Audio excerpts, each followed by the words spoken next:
নির্বাচন সরকারের মেয়াদ বাংলাদেশের পরিপ্রেক্ষিতে যেটা অনেক বেশি সময় দিয়ে দেওয়া হয়েছে এই সরকারকে।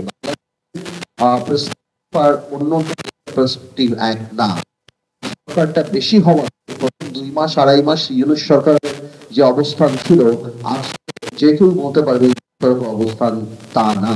এটা আমি বা থেকে আরম্ভ করে সুশীল সমাজ ছিলেন তাদের মধ্যে প্রথম একটা মানসিকতা দেখতে পেয়েছিলাম যে আরো বেশি বেশি দরকার, because political government has failed to live up to the expectation।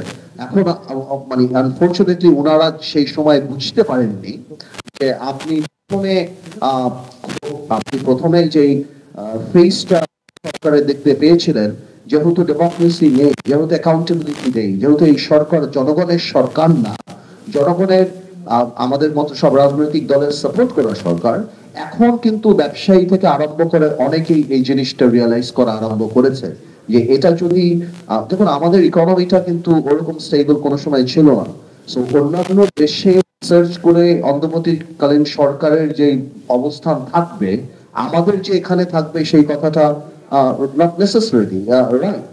তো আজকে অন্ততপক্ষে বাংলাদেশের অন্যান্য সেক্টর ব্যবসায়ী থেকে আরম্ভ করে সবাই এটা রিয়েলাইজ করছে যে কোনোভাবেও এই সরকার বেশি প্রলম্বিত হলে, বেশি দিন থাকলে, তাহলে বাংলাদেশের ইকোনমিক অবস্থা একদমই ভালো থাকবে না। আমি মনে করি যে এই সরকার অন্তর্বর্তীকালীন সরকারের যে মেয়াদটা, এটা এক একটা দেশের পার্সপেক্টিভের উপর এক একটা দেশে নির্ভর করে। বাংলাদেশের পার্সপেক্টিভে আমি মনে করি আরো অনেক আগেই জনগণের সরকারের করে ফেলা উচিত ছিল বা সেই পথে যাওয়া উচিত ছিল।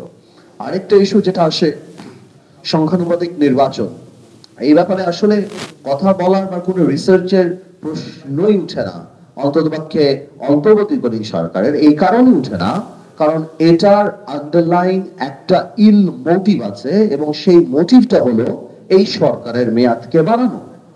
যখন এই সরকারকে মেয়াদকে বাড়ানোর জন্য শুধু এই সংখ্যানুপাতিক নির্বাচনের কথা বললে হবে না, এর আগে আমরা স্থানীয় সরকার নির্বাচন চেয়েছি, আরো অনেক কিছু চেয়েছি, বাট আমরা ভালো করেই জানি যে এই সংখ্যানুপাতিক নির্বাচন ভালো কি খারাপ সেটা পরের কথা, but it needs a lot of research.